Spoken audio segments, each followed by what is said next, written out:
At the Orange County Community Foundation, we believe in transforming our community's heartfelt intention into greater impact for good. By helping donors find the causes they love, we strengthen our community. We lead the way with bold solutions, combining giving strategy and community intelligence. Leveraging our generous donors and passionate partners, we amplify the power of giving.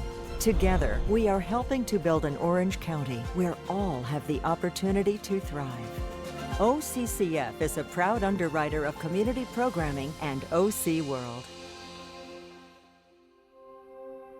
OC World is made possible by the generous contributions of the Marisla Foundation, the Keith and Judy Swain Family Foundation, Orange County Community Foundation, the University of California, Irvine, Socorro and Ernesto Vasquez Family Foundation, Crevier Family Foundation, and viewers like you. Thank you.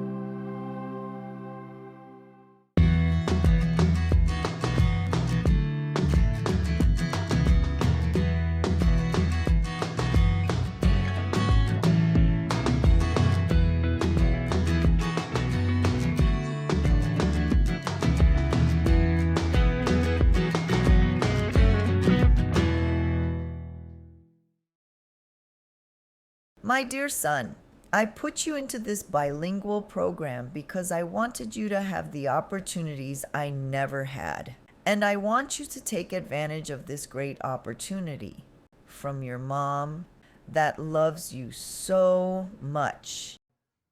Hello, I'm Stephanie Reyes-Tuccio, guest host for OC World. The El Sol Science and Arts Academy is located in the heart of Orange County in the city of Santa Ana.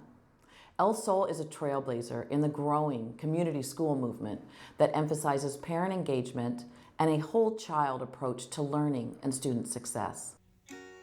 In 2022, California offered 660 dual language immersion schools with a goal of 1,600 such campuses by 2030 under the Global California Initiative. Back in the early 2000s, only a few dozen dual language immersion schools dotted the state. This education method was uncharted territory for public schools then, but a determined team of teachers and community leaders joined forces in Santa Ana to chart a course for dual language success. Their achievement of community, academic excellence, and biliteracy at this innovative campus has garnered national acclaim since launching in 2001. Today, El Sol Science and Arts Academy is a model school in the world of dual language immersion education. In those days, charter schools were to be the hubs of innovation that could then be translated to the larger public school system. That was their original intention. That was how they were legislated, and that was the hopes. And I think in this case, that was achieved. In and of themselves, they were intended to be risk takers. They were intended to try things that were responding to the needs of students and communities, and certainly bilingual education at that time, as it was being stripped in the traditional public schools. It was allowed to flourish here. And now we find ourselves in a situation where it is, in fact, the fastest growing area of public education is the study of two languages. Right, and recognized as an asset. And recognized as an asset. I grew up with my parents speaking Spanish and English. My dad spoke Spanish, my mom spoke English. So it was kind of important to me to have that cultural aspect. But also, it's kind of interesting because when I look back on this decision, I thought, wow, what a life to have to be able to communicate with people from all sorts of cultures. Right. So I thought I wanted that for my children, to at least have one more language other than English. There's a lot of research around this, particularly out of Quebec, that demonstrates that kids who speak two languages well really thrive educationally. When the school was founded, it was a time that did not value bilingual education. And yet the folks that started the school understood its importance. So when you started, who were the players that you saw really helping to create this blueprint? So the key players were the school district and the school board, which were very supportive. At that time, Santa Ana didn't have enough schools for all the kids. And so they welcomed a new school. Was it the intention of El Sol to be an educational trailblazer, or how does that tie to the mission? I think it was El Sol's intention to be responsive, to take risks, and to marry this interesting sense of patience about how children develop, about how schools develop, how partnerships develop, with a sense of urgency around meeting the needs of the children right in front of you. When you think of those early days, what's most memorable to you? What really stands out? You know, we did this in 18 months, and I think it's because there were so many fearless people, and the vision of having an excellent public school for the parents and the kids was so compelling that we were able to get financial support. We were able to get grants from the Department of Ed. You've talked about an El Sol mindset. How would you describe that? El Sol was founded on a mindset of quality and inclusiveness, and it had been through some tough times in its beginning.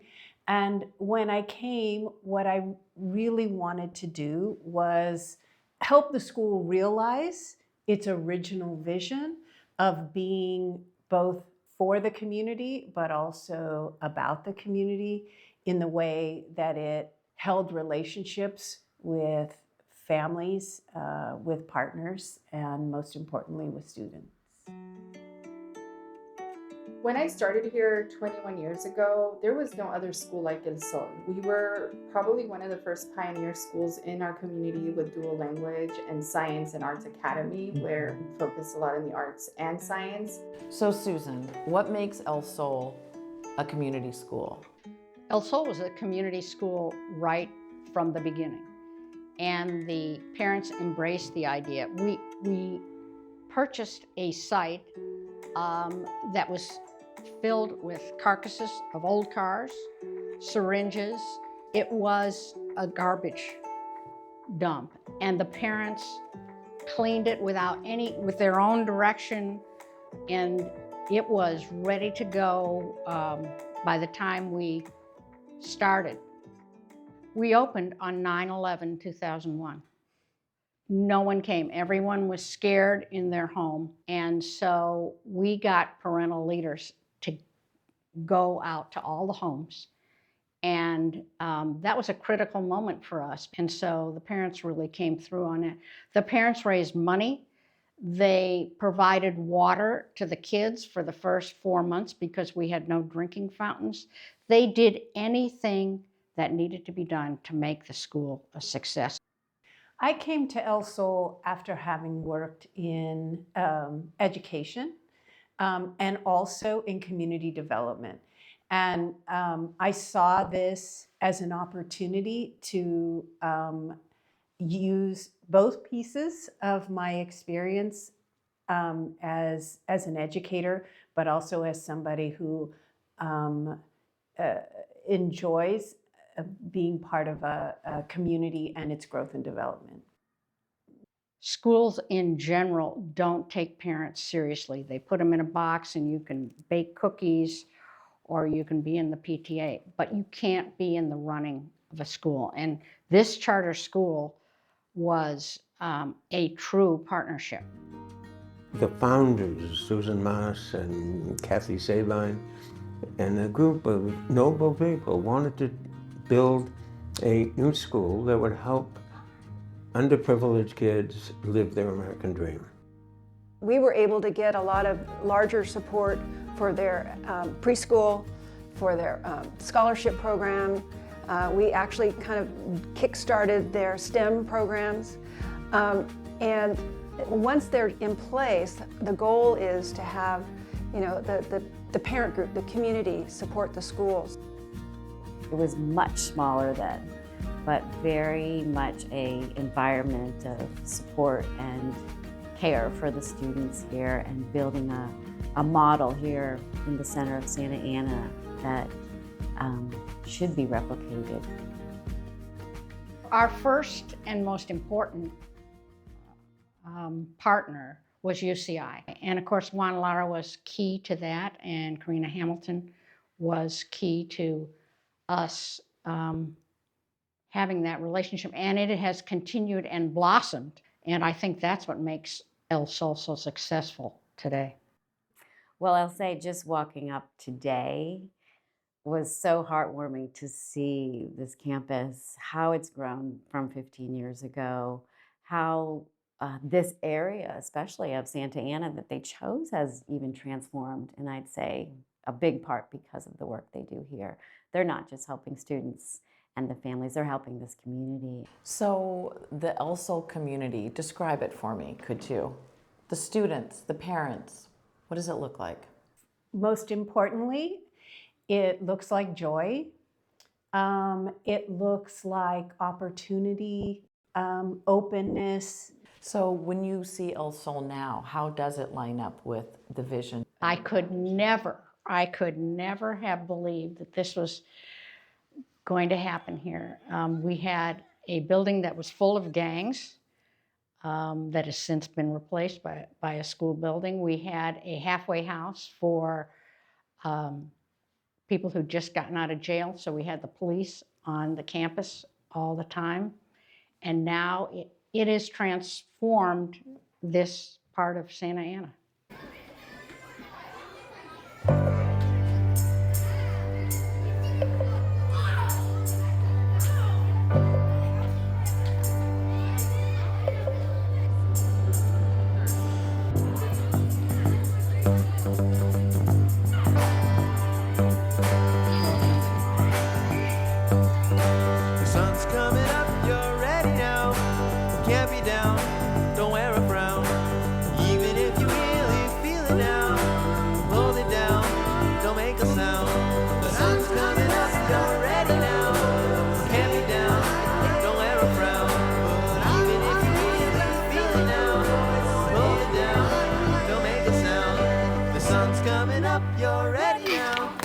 Can't be down, don't wear a frown.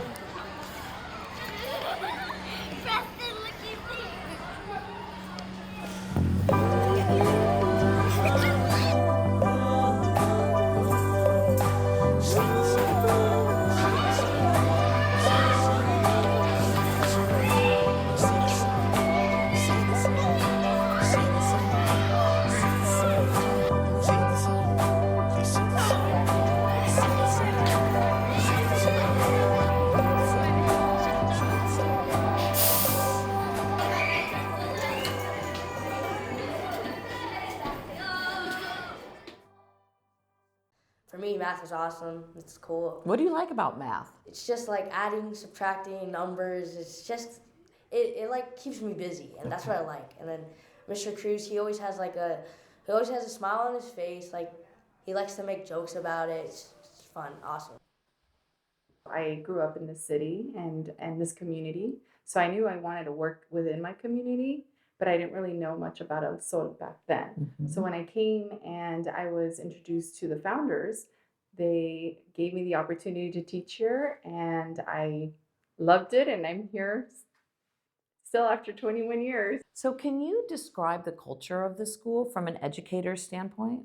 So I feel like the culture here is all about family, being together, unity, really embracing the whole child. I want to make sure students feel like they are empowered to really take on the journey they want to take on, and give them experiences that they may not have elsewhere. At home with your mama. Okay, table 8. I also believe that there's a real commitment by our teachers to the bilingual dual immersion model that again requires this rigor because you have to learn 2 languages fully. You have to be fully literate, not in 1 language, but in 2. And so that level of expectation and hard work is then translated to all of the other subjects because they're learning over time what it is to do difficult things. This pattern look like a rainbow, como un arco iris. That's right. Rainbow, arco iris. Very good. Students here are eager to learn. They're very energetic. They have a lot of intuition. They're curious. They are happy to be here. My daughter came home on the first day of school and she said, Mama, there's a new kid in the classroom and she doesn't speak Spanish, so I'm helping her. So those little moments are just, make this experience worth it. When El Sol was first founded, they came together and they wrote, they had the parents write letters to their children about their hopes and aspirations for their bilingual education and for their experience here at El Sol. Those letters were tucked away for 20 years, and they are part of a very rare set of archival material that features working class Latino families expressing their hopes, aspirations, and dreams for their children. That's sweet, huh? I haven't seen these. Oh, you've never seen these? Oh, no. My dear son. Yeah. Wow. I want you to have a future with open doors. And some of them did it in English and some of them in Spanish. All the things that they think are important, and everybody talks about how much they love their children. Here, the shared community goes beyond education. Kids are whole people, and it's not, they need to have a dream before they're going to do well in education. They need to be healthy before they sit in the classroom. First, once I get out of the school, I want to go to Mater Dei, and then after that, I want to go to Chapman University. Okay. And then I want to go to law school there and become a lawyer. I want to be an interior designer or a graphic designer. Wonderful. The main thing for me is probably a baseball player, but if obviously that doesn't end out working for me, maybe like a heart surgeon or something with like hearts or just helping people out. That's A heart surgeon is a good plan B. Yeah. If you talk to a student or you talk to a family, they'll say, oh, it's because we want to go to a small school. Well, 1,000 students is not a small school, but it feels small because the relationships are intimate and because the access is clear and open and regular. I will have to say, after working with thousands of schools across the country, there is something special about El Sol, and the doors are open. They are opening the doors to innovation. They're opening the doors to partnership. They are willing to say, hey, let's learn about these new strategies and let's try to partner together, and we will do it way better than, if we came in without that collaboration and that door that's open to us in the beginning. So I am the parent liaison, what you will call in other schools, to really build that trust with the families, to interact with them, to find out and dig a little bit deeper of why a student is struggling, why they're misbehaving, why they're acting the way they're acting in the morning. A kid is not a bad kid just because they want to be bad. There is a reason behind it. It could be trauma. It could be, that they're hungry. So El Sol has a Second Harvest Food Bank permanent school pantry. They have the Save Ourselves clinic. They have legal aid.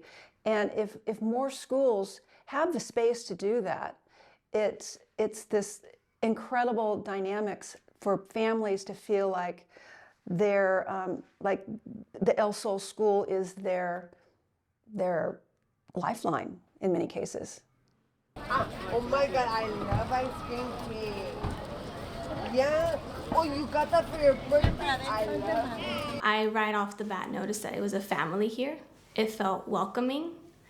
I felt comfortable here. I can make connections with my teachers. It's just a smaller, it feels like home here, like a second home. And with the student comes their family, their culture, their language, who they are as a student, their strengths, their weaknesses, and together is what makes us as a community school.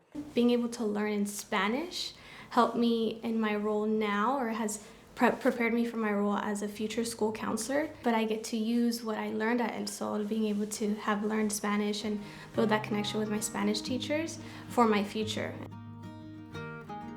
El Sol is a shining light of building a integrating meaning disciplines and services around a population that is in need of help.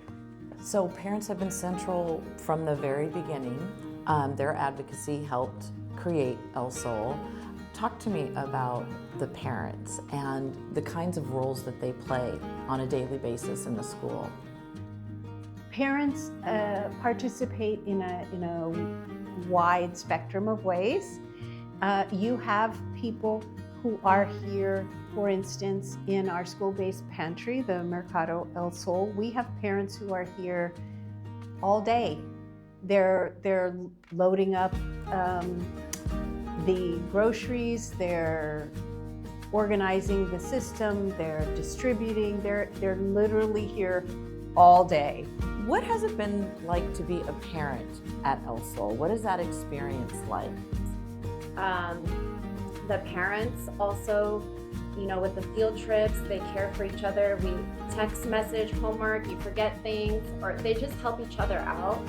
And, it's not something that's as common in other schools that I find. Using the different community resources that are available in our community, working together with the families, teaching them, engaging them, not just by coming to a parent meeting, but teaching them the resources for them to be able to be their child's first advocate.